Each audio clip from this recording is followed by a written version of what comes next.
Hey guys, welcome back to my channel. I hope you guys are good. Guys, today we're going to be reacting to Charlie Crushes race baiting pro affirmative action activist. Guys, let's get right to this. And my question has to do with affirmative action, and I mentioned several times earlier. In the history of the United States, as we all know, Civil War ended in 1865, and a lot of people think that slavery ended back then, but there was another form that is called indentured servitude that lasted until around the early 1900s, and so this form sort of continued, and then we got the civil rights movement in 1965. And so my question is, given the history, there are injustices done on people of color, and do you think that they deserve some sort of reconciliation? And if so, if not with affirmative action, what form? And if affirmative action is the answer, which according to your answer earlier, not exactly what you agree with, but for what length, right? How long should it last? And that's my question. No, like no reconciliation, no reparations. We've already overly prioritized in society. I'll prove it to you. There is institutional black privilege in society today, and no one wants to say it out loud. Blacks can get into college with lower test scores. They get more acting contracts. They're literally in every other television commercial, right? They're allowed to, literally, if a white person says a certain word, you could be completely terminated from public life, right? And so we spent trillions of dollars post-Great Society, post the Civil Rights Act paired with the Great Society. Did any of that help? No, actually, blacks got poorer on average. And so before the Great Society, 75% of blacks growing up in America had a father and a mother in the home. Now that number is anywhere between 20 to 25%. So America got significantly less racist. We spent trillions of dollars in our urban corridor. We implemented affirmative action in our government hiring practices, in our corporate hiring practices, in our college admissions. And yet blacks on average are poorer than they were in proportion to the 1960s. What changed? And the answer is that we are not confident, we're not honestly courageous enough to empower black voices to say, hey, you have to fix the problem in your own communities. It's not about white guilt or white pandering. It's about, how about you stay with the woman you impregnate? How about you stop embracing gangster rap culture? How about you stop listening to music that glorifies the worst part of society? And people are afraid to say this, and Thomas Sowell wrote an entire book about it. And the affirmative action creates race resentment is what ends up happening.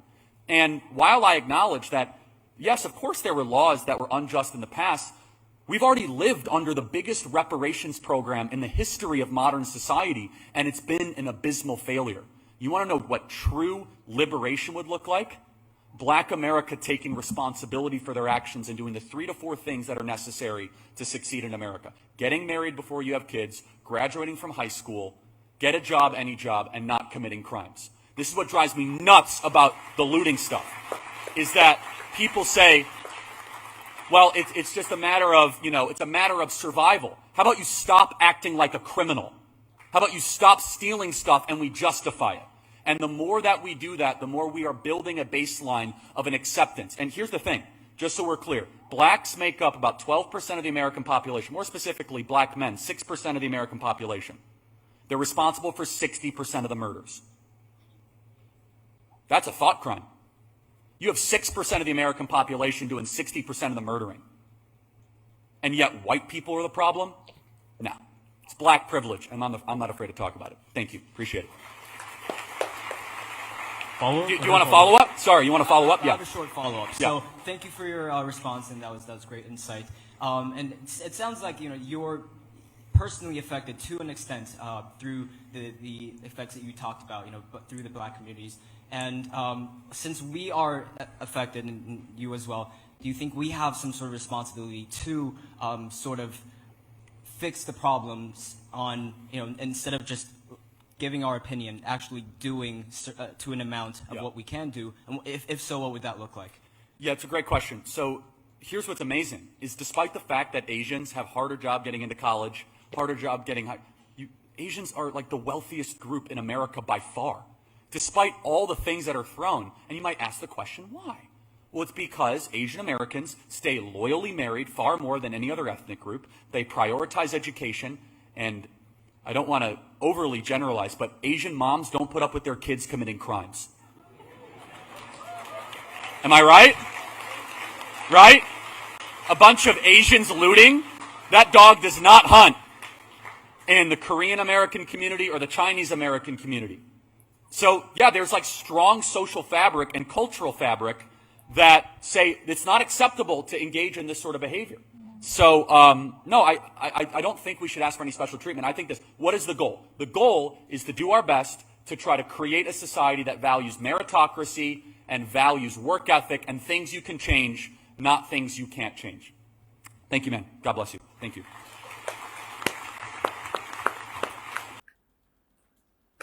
So guys, yeah, I actually agree. I feel like the crime rates of America can actually be traced mostly to the blacks. I would really agree with that because yeah, and a lot of these things are mostly when you trace them back to their background. You see, it's it's just a pity. I mean, really, like people should start to own up to their own actions, then maybe the society would become better. I mean, like you impregnating someone and you can't take responsibility for that, then why do it in the first place?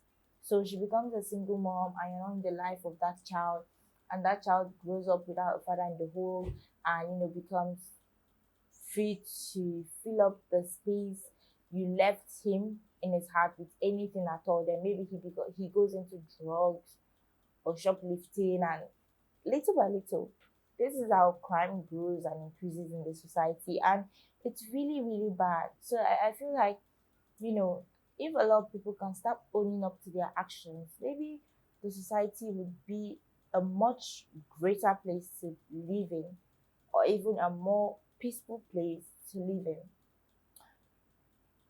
So, guys, you tell me what you think about this. What's your thoughts on this? And don't forget to also like, subscribe to my channel. Love you guys.